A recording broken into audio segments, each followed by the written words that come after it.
اللہ اللہ اللہ الحمد للہ وکفا وسلام علی عبادہ الذین اصطفى اما بعد فاعوذ باللہ من الشیطان الرجیم بسم اللہ الرحمن الرحیم وَاعْبُدُوا اللَّهَ وَلَا تُشْرِكُوا بِهِ شَيْئًا وَبِالْوَالِدَيْنِ إِحْسَانًا وَبِذِي الْقُرْبَى وَالْيَتَامَى وَالْمَسَاكِينِ وَالْجَارِ ذِي الْقُرْبَى وَالْجَارِ الْجُنُبِ وَالصَّاحِبِ بِالْجَنبِ وَابْنِ السَّبِيلِ. وقال الله تعالى في موضع آخر: يا أيها الذين آمنوا لا يسخر قوم من قوم عسى أن يكونوا خيرا منهم ولا نساء من نساء عسى أن يكن خيرا منهن. یہ دو آیتیں آپ کے سامنے پڑھی گئی ہیں.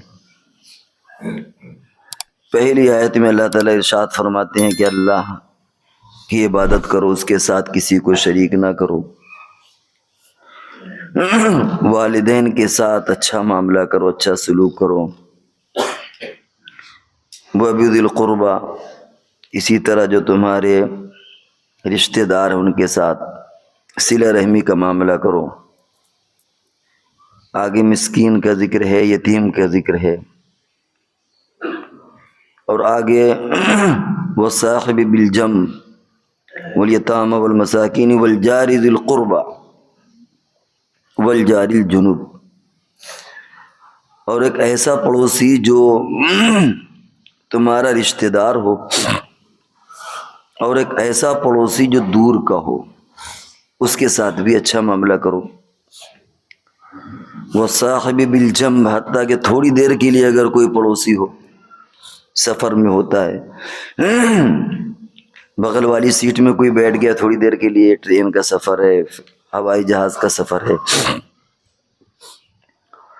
وَالصَّاحِبِ بِالْجَنبِ، جو تھوڑی دیر کا تمہارا ساتھی، اس کے ساتھ بھی اچھا معاملہ کرو. وَابْنِ السَّبِيلِ، مسافروں کے ساتھ اچھا سلوک کرو. اس وقت آپ کی خدمت میں جو بات بیان کرنی ہے وہ یہ کہ جب پڑوسی کا تذکرہ ہوتا ہے تو عام طور سے ہمارے ذہن میں گھر کا پڑوسی ذہن میں آ جاتا ہے، لیکن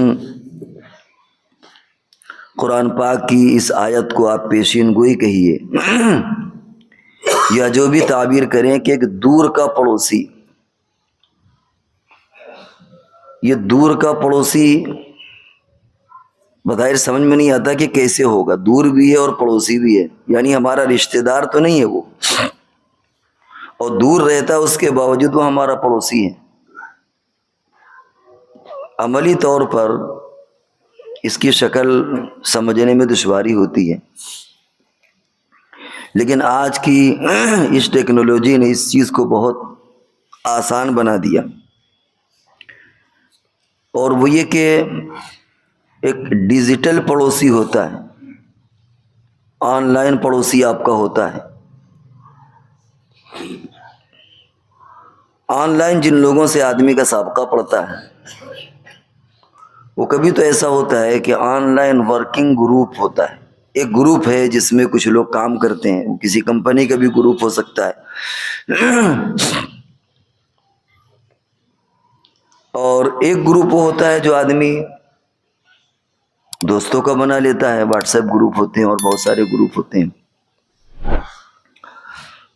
اور ایک انسان کا سابقہ اس طرح پڑتا ہے کہ نہ وہ گروپ میں شامل ہے، نہ اس سے کوئی جان پہچان ہے، لیکن بس کبھی کبھار سوشل میڈیا کے ذریعے آن لائن اس طرح کی چیٹنگ ہو جاتی ہے، یا کبھی آدمی نے کوئی چیز دیکھی اس میں کوئی کامنٹ کر دیا، کوئی ٹرولنگ کر دی. یہ دور کا پڑوسی اگر آج سمجھنا ہو تو ڈیجیٹل پڑوسی جو ہوتا ہے دور کا پڑوسی ہے. یعنی آپ انڈیا کے رہنے والے ہیں، آپ امریکہ میں بیٹھے ہوئے کسی شخص کے ساتھ، لندن میں بیٹھے ہوئے کسی شخص کے ساتھ، فجی میں بیٹھے ہوئے کسی شخص کے ساتھ، دنیا کے ایک کونے میں رہتے ہوئے دوسرے کونے میں کسی شخص کے ساتھ، آرام سے رابطہ کر لیتے ہیں، کبھی پہچان بھی ہو جاتی ہے۔ یہ چیزیں جب آگے بڑھتی ہیں تو کبھی شادیاں بھی ہو جاتی ہیں۔ تو قرآن پاک کی یہ پیشین گوئی سمجھیے، قرآن پاک قیامت تک کے لیے ہے کہ ان تمام حقوق کے بارے میں قرآن پاک نے بیان کر دیا کہ تم کو کس کے ساتھ کیسا سلوک کرنا ہے، اور کیسا سلوک، کیا سلوک تو ہر ایک کے ساتھ اچھا کرنا ہے، لیکن کون کون سے مواقع تم کو اس طرح کے ملیں گے۔ اس وقت آپ کے سامنے کوئی آنکڑا نہیں پیش کرنا، نہ کوئی تحقیق اور ریسرچ پیش کرنی ہے، لیکن بس ایک اندازے اور تخمینے کے اعتبار سے تقریباً 3 ارب لوگ فیس بک میں ایک دوسرے کے ساتھ جڑے ہوئے ہیں، اور روزانہ تقریباً 100 ارب میسج ادھر سے ادھر ہوتے ہیں۔ وہ میسج واٹس ایپ کے ذریعے سے ہو، کسی اور ذریعے سے ہو، پوری دنیا میں جو میسیجز کا تبادلہ ہوتا ہے وہ تقریباً 100 ارب انسانوں کی جو تعداد ہے اس سے سینکڑوں گنا زیادہ۔ تو اب ایسے وقت میں ہمیں ان تمام حدودوں کو بھی سمجھنے کی ضرورت ہے، ہمارے ذریعے سے کسی کو تکلیف نہ پہنچے۔ اب اس کے جو آپ اور اگر پھیلائیں گے، ایک سائبر کرائم نکل کے چیز آتی ہے کہ انسان آپ سے، اس نے میٹھی چکنی اچھی باتیں کی، آپ اس کے پھندے میں آ گئے اور آپ سے اس نے رقم اینٹھ لی، اس طرح کے واقعات بھی ہوتے رہتے ہیں۔ اس میں بڑے پڑھے لکھے لوگ بھی اس کے زیر اثر آ جاتے ہیں، اور یہ لوگ اتنے شاطر ہوتے ہیں کہ کبھی کبھی ڈیجیٹل اریسٹ بھی کر لیتے ہیں۔ آپ کا فون آپ کے ہاتھ میں اور آپ قید ہیں، کسی سے کچھ کہہ بھی نہیں سکتے، بتا بھی نہیں سکتے، جو راز آپ سے کہیں گے وہ آپ کو دینا پڑے گا، سب کچھ کرنا پڑے گا، آپ کچھ کر نہیں سکتے۔ اس طرح کے واقعات بھی ہو رہے ہیں اور ہوئے آپ کے ملک میں۔ اسی طرح ایک مسئلہ آتا ہے ٹرولنگ کا، کامنٹ کا۔ کسی نے کوئی بات کہی، آپ نے کوئی ٹانٹنگ کس دی، کوئی ٹرول کر دیا، کوئی اعتراض کر دیا۔ ہم یہ سمجھتے ہیں کہ اس سے کیا ہوتا ہے، لیکن جو دوسری آیت پڑھی نا، لا يسخر قوم من قوم عسى ان يكونوا خيرا منهم ولا نساء من نساء عسى ان يكن خيرا منهن، کہ کوئی آدمی کسی آدمی کا مذاق نہ اڑائے، کیا بعید کہ جس کا مذاق اڑایا جا رہا ہے وہ تم سے بہتر ہو۔ کوئی عورت کسی عورت کا مذاق نہ اڑائے، کیا بعید کہ جو عورت مذاق اڑا رہی ہے اس کے مقابلے میں وہ زیادہ افضل ہو اللہ کے نظر میں جس کا مذاق اڑایا جا رہا ہے۔ سورہ حجرات کو آپ پڑھیں، معاشرتی زندگی کے بہت سارے اصول اس میں دیے گئے کہ تم غیبت مت کرو، غیبت سے کیا کیا، اشارے مت کرو، غیبت کتنا بڑا گناہ ہے، اپنے مرے ہوئے بھائی کے گوشت کی طرح، کھانے کی طرح ہے۔ لیکن اس سوشلستان جس کو آپ کہہ سکتے ہیں، یہ آن لائن دنیا میں یہ سب چیزیں بہت آسان ہو گئیں۔ انسان بڑے بڑے جرائم کرتا، اس کو احساس بھی نہیں ہوتا۔ آپ نے کسی کی ویڈیو پر، کسی کے آڈیو پر کوئی کامنٹ کر دیا، اچھا ہے تو کوئی بات نہیں، لیکن عام طور سے لوگوں کے مزاج میں تنقید ہوتی ہے، اعتراض ہوتا ہے، ستانا ہوتا ہے، پریشان کرنا ہوتا ہے۔ آپ نے اس میں کچھ لکھ دیا، اب جتنے لوگ اس کو دیکھ رہے ہیں گویا سب سے آپ نے اس کی غیبت و چغلی کر دی، عیب کو آپ کو ظاہر کر رہے ہیں۔ ہو سکتا ہے کہ وہ عیب نہ بھی ہو، اور آپ اس میں لکھ کر کے آپ نے ایک جملہ لکھا اور پوری دنیا کے اندر وہ چیز پھیل جاتی ہے، لاکھوں اس کو ویور دیکھنے والے ہوتے ہیں۔ جن کو سمجھ بوجھ کم ہے وہ تو صرف ویڈیو دیکھتے ہیں، لیکن جو ذرا سمجھدار لوگ ہیں وہ ویڈیو سے زیادہ اس کے کامنٹ پڑھتے ہیں۔ وہ سیاسی ویڈیو ہو یا مذہبی ہو، لوگ بس ایک نظر ویڈیو پر ڈال کر کے کامنٹ پڑھتے ہیں کہ کسی نے کیا لکھا اور اس میں کیا رجحان ہے۔ لیکن عام طور سے جو نئی عمر کے بچے ہیں وہ صرف ویڈیو دیکھ کر کے اپنا آگے بڑھ جاتے ہیں. اس کامنٹ میں الگ الگ طرح کے لوگ لکھتے ہیں، کچھ باتیں اچھی ہوتی ہیں اور کچھ لکھنے والے صرف شرارت کرتے ہیں. مسئلہ دنیا سے نہیں ہے، دنیا کیا کر رہی ہے، کہاں جا رہی ہے، ہم کو اس سے لینا دینا نہیں، بلکہ ہمیں بحیثیت مسلمان کے، ایمان والے کے، ہماری جو ذمہ داری عائد ہوتی ہے اس اعتبار سے ان باتوں کو سمجھنے کی ضرورت ہے. قرآن پاک میں جو ہدایات ہیں، رسول اللہ صلی اللہ علیہ وسلم نے جو ہدایات دی ہیں، کہ کہیں ایسا تو نہیں ہے کہ ہماری وجہ سے کسی کو اذیت پہنچ رہی ہو، کسی کا دل دکھ رہا ہو، کوئی غلط فہمی پھیل رہی ہو. تو آج جتنا آسان ہم نے سمجھ لیا ہے اس سوشل میڈیا کو، اتنا ہی زیادہ وہ پیچیدہ ہے اور اتنا ہی زیادہ ہمارے ایمانی اور اخروی اعتبار سے تباہ کن ہے اگر ہم نے اس کا استعمال صحیح نہیں کیا. کچھ نوجوان ایسے ہوتے ہیں جنہوں نے کوئی کامنٹ کر دیا، وہ سوچتے ہیں کہ کون دیکھتا ہے، کون پڑھتا ہے، کسی کو کیا معلوم. اور وقتاً فوقتاً آپ نے سنا ہوگا کہ پولیس آئی، ان کو اٹھا کے لے گئی. اب سفارش کرنے والے لوگ پہنچ جاتے ہیں کہ یہ تو بچہ بڑا سیدھا ہے، یہ تو بڑا نیک تھا، یہ تو بڑا ایسا ہے. اور وہاں جا کر کے پتہ چلتا ہے کہ کسی سیاسی نیتا کے بارے میں اس نے کیا لکھ دیا. دیکھیے، بار بار ہم نے وہ بات کی کہ دنیا کیا کر رہی ہے ہم کو اس سے لینا دینا نہیں ہے. سیاسی اعتبار سے ایک ادنا سیاستداں سے لے کر کے ملک کی جو ٹاپ پوزیشن پر ہے، وہ صدر ہو، وزیر اعلیٰ ہو، وزیر اعظم ہو، ان پر لوگ الگ طرح طرح کے لوگ مذاقیہ ویڈیو بناتے رہتے ہیں. اب اس پر کامنٹ کرنے والے کامنٹ کر کے نکل جاتے ہیں اور پھر وہی پکڑے جاتے ہیں. اگر کسی نے مذاقیہ، ظاہر ہے کہ یہ شریعت اس کی اجازت نہیں دیتی، کوئی بھی کسی کا بھی مذاق اڑانے کی شریعت اجازت نہیں دیتی، اسلام کے مزاج میں یہ شامل نہیں ہے. لیکن اس مذاق پر آپ نے کوئی کامنٹ کر دیا اور اس کو کسی نے پڑھ لیا، آپ کو گرفتار کر لیا. اب آپ رو رہے ہیں، جوانی برباد ہو گئی. ایک بار اگر آپ کے نام FIR ہو گئی تو سرکاری نوکری سے آپ گئے. اگر FIR ہو گئی تو پاسپورٹ بننے میں پرابلم آ گئی، ساری دقتیں کھڑی ہو جاتی ہیں اگر ایک بار آپ کی FIR ہو گئی، ایک بار آپ نے پولیس کو ٹچ کر دیا. لیکن ہمارے نوجوان بچے پتہ نہیں کس دن میں ہوتے ہیں.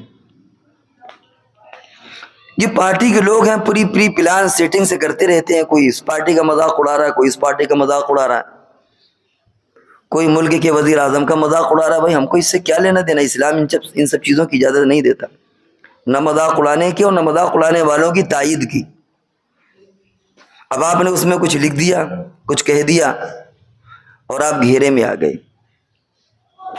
اور یاد رکھیے کہ ایک بار جس نے سوشل میڈیا کو ٹچ کر لیا، کچھ ڈال دیا اس کے اندر، وہ فوٹو ہو، وہ آڈیو ہو، وہ کوئی تحریر ہو، وہ قیامت تک باقی رہے گا. اب آپ کے ڈیلیٹ کرنے سے وہ ڈیلیٹ ہونے والا نہیں ہے. آپ لاکھ جتن کر لیں، وہ سارا ریکارڈ محفوظ ہے. یہ کرامن کاتبین کے اعتبار سے بات نہیں ہو رہی کہ اللہ کے ہاں، وہ اللہ کے ہاں تو ہر چیز کا ریکارڈ موجود ہے، لیکن ٹیکنالوجی کے اعتبار سے سارا کا سارا ریکارڈ محفوظ ہے. آپ کے لاکھ ڈیلیٹ کرنے سے وہ چیز ڈیلیٹ نہیں ہوگی. آج کتنے مسلمان لڑکے ایسے ہیں جو اس نادانی کا شکار ہیں. وہ مذاق میں چیزیں کہہ جاتے ہیں اور بعد میں ناصر بن جاتی. آپ سنتے رہتے ہیں، دیکھتے رہتے ہیں. اس لیے والدین کو بھی ضرورت ہے کہ اپنے بچوں کو اس تعلق سے سمجھائیں کہ سوشل میڈیا کا استعمال کیسے کرنا ہے، تمہیں کیا لکھنا ہے، نہیں لکھنا. تمہیں ضرورت کیا ہے کچھ لکھنے کی یا زیادہ چیزیں کو دیکھنے کی؟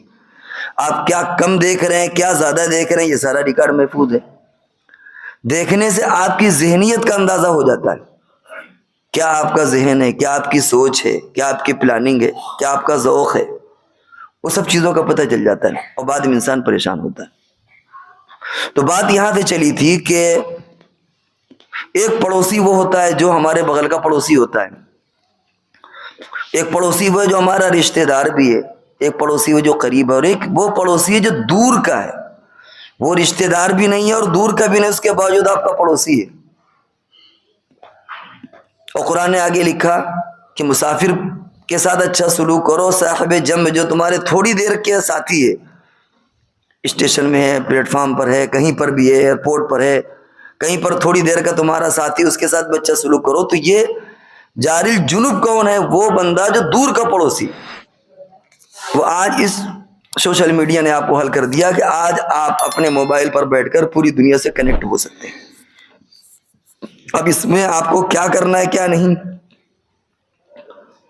وہ چیزیں ہر انسان سمجھ سکتا ہے۔ رسول اللہ صلی اللہ علیہ وسلم نے فرمایا کہ وہ مومن نہیں جس کے زبان سے اور ہاتھ سے دوسرا مومن محفوظ نہ ہو۔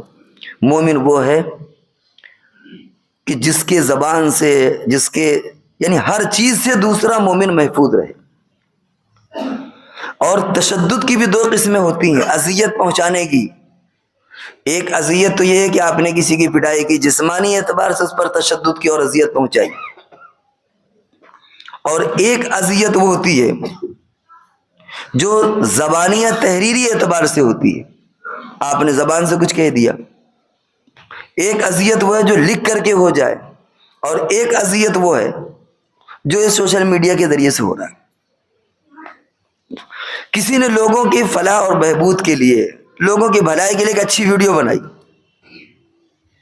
آپ نے اس میں کامنٹ مذاقیہ کر دیا، یہ اذیت پہنچائی آپ نے۔ دنیا کیا کر رہی ہے، آپ ان کے چکر میں مت پڑیں۔ ہمارا مذہب ہر چیز کو سکھاتا ہے، پاخانہ پیشاب کرنے کے بعد پانی کیسے لینا یہ بھی سکھاتا ہے۔ تو اس لیے ان تمام باتوں میں پر توجہ دینے کی ضرورت ہے۔ رسول اللہ صلی اللہ علیہ وسلم نے فرمایا کہ اگر کسی ایمان والے نے کسی پر لعنت بھیجی تو گویا اس نے اس کو قتل کیا، لعنت بھیجنے کی بھی ضرورت نہیں۔ اور ایک روایت میں کہ جب کوئی بندہ کسی پر لعنت کرتا ہے، لعنت بھیجتا ہے، تو وہ لعنت آسمان پر چڑھتی ہے، ظاہر ہے کہ وہاں دروازے بند ہو جاتے ہیں، پھر وہ لعنت الٹ کر کے آتی ہے، اس بندے کی طرف رخ کرتی ہے جس کی طرف اس نے لعنت بھیجی ہے۔ اگر وہ لعنت کا مستحق ہوتا ہے تو وہ لعنت اس سے چپک جاتی ہے، یعنی وہ گویا اس کے ساتھ متاثر ہو، اس کے ساتھ جڑ گئی وہ۔ اور اگر وہ بندہ لعنت کا مستحق نہیں ہے تو وہ الٹ کر کے اس لعنت کرنے والے کے گردن پر پڑ جاتی ہے۔ آج ہم پریشان ہیں کہ ہم کیوں پریشان ہیں، یہ پریشان ہے، پتہ نہیں یہی تو پریشانیوں کا ذریعہ نہیں کہ رات دن ہم لعنتیں بھیجتے ہیں۔ ہم اپنی بیوی پر لعنت بھیجیں، اپنے بچوں پر، پڑوسی پر، زبان پر لعنت ہے، ملعون، مردود، زبان پر یہ ہماری لعنتیں۔ کیا معلوم جس کو ہم کہہ رہے ہیں وہ اللہ کے ہاں لعنت کا مستحق نہ ہو، اور وہ لعنت پہلے آسمان کی طرف چڑھی، دروازہ بند ہوا، پھر اس بندے کی طرف متوجہ ہوئی جدھر اس نے لعنت کی ہے، وہاں بھی جگہ نہیں ملی تو خود اسی پر وہ لعنت مسلط ہو گئی۔ اور ہم پریشان ہوتے ہیں کہ یار ہم پریشان ہیں، ہم یہ نہیں دیکھتے کہ وہ ہماری زبان سے دی ہوئی لعنت ہے جو ہم پر پڑ گئی۔ اس لیے رسول اللہ صلی اللہ علیہ وسلم نے فرمایا کہ تم مومن کی شان نہیں کہ وہ لعنت کرے، کسی پر کسی کو طعنہ دے، یہ ایمان کی شان میں سے نہیں ہے۔ تو خلاصہ یہ کہ آج کے دور میں خاص طور سے آن لائن جو صورتحال ہوتی ہے سوشل میڈیا کے ذریعے سے، ہمیں بہت زیادہ محتاط رہنے کی، خود بھی اور اپنے بچوں کو محتاط کرنے کی ضرورت ہے۔ یہ چیزیں کبھی کبھی بہت سنگین ہو جاتی ہیں، کبھی کوئی کامنٹ کر دیا، کبھی ٹرولنگ کر دی، کبھی کوئی اور چیز کر دی ہم نے، تو اس کے ذریعے سے ہماری شخصیت بھی متاثر ہوتی ہے، اور ہمیں اخروی بھی نقصان ہوتا ہے اور دنیاوی بھی نقصان ہوتا ہے۔ تو اس قرآن کی ان آیتوں کے ذریعے سے اللہ رب العزت نے جو ہدایات دی ہیں کہ تم اللہ کی عبادت کرو، کسی کو شریک نہ کرو، والدین کے ساتھ حسن سلوک کرو، اپنے رشتہ داروں کے ساتھ، یتیموں کے ساتھ، مسکینوں کے ساتھ، پڑوسی کے ساتھ، اور ایک وہ پڑوسی جو تمہارا رشتہ دار ہے، اور ایک وہ پڑوسی جو دور کا پڑوسی ہے جس کے بارے میں آج گفتگو ہوئی، اور مسافر ہے، تھوڑی دیر کا ساتھی ہے، ان تمام لوگوں کے ساتھ تم حسن سلوک کا معاملہ کرو۔ مومن وہ ہے کہ جس کی زبان سے، جس کی تحریر سے، جس کے ہاتھ سے دوسرا مومن محفوظ رہے۔ وہ مومن نہیں کہ جس سے لوگ مطمئن نہ ہوں۔ تو یہ تو اخروی اعتبار سے فائدے اور نقصانات بیان کیے گئے، اور جو دنیوی اعتبار سے ہے، ہمارے ایک کامنٹ سے، ہمارے ایک بار لکھ دینے سے کتنی بڑی پریشانی ہم پر آنے والی ہے، اس کا شاید ہمیں اندازہ نہیں ہے۔ وہ تو خیر کیجئے کہ ابھی حکومت نے ایسا کوئی سیل نہیں بنایا جو صرف ان باتوں کو چیک کرے، کیونکہ حکومت کے پاس بھی بہت سارے کام ہیں، بہت ساری ذمہ داریاں ہوتی ہیں، کیا کیا کرے گی۔ لیکن اگر حکومت کوئی ایسا کوئی ڈپارٹمنٹ بنا دے جو صرف کامنٹ کو چیک کریں کہ مودی جی پر آپ نے کیا کامنٹ کیا ہے، یوگی جی پر آپ نے کیا کامنٹ کیا ہے، پرائم منسٹر کے لیے کیا لکھا ہے، وزیر اعلیٰ کے لیے کیا لکھا ہے، اور کس کے لیے آپ نے کیا مذاقیہ جملہ دیکھیں، تو آپ کو حیرت ہوگی کہ کتنے لوگ نپ جائیں گے، آپ کو اس کا تصور بھی نہیں ہے۔ اس لیے ان تمام چیزوں سے بہت دور رہنے کی ضرورت ہے۔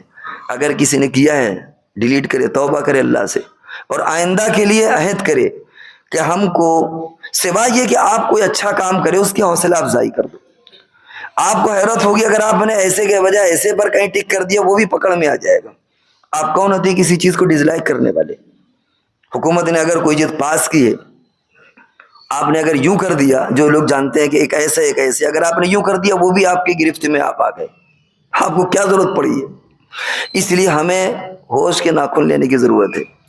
یہ چیزیں جتنی آج آسان کر دی گئی ہیں اور جتنی ڈیجیٹل دنیا کو بڑھا دی گئی، اتنی زیادہ اس کے اندر سنگینی پیدا ہو گئی۔ تو بہرحال یہ آج جو ایک ڈیجیٹل ہمسایہ اور ایک ڈیجیٹل پڑوسی کا آپ کے سامنے تعارف کیا گیا، جو بہت سارے ہو سکتے ہیں، شاید ہم نے ان کی شکلیں نہ دیکھی ہوں، لیکن ہم ان سے کہیں نہ کہیں جڑے ہوئے ہیں۔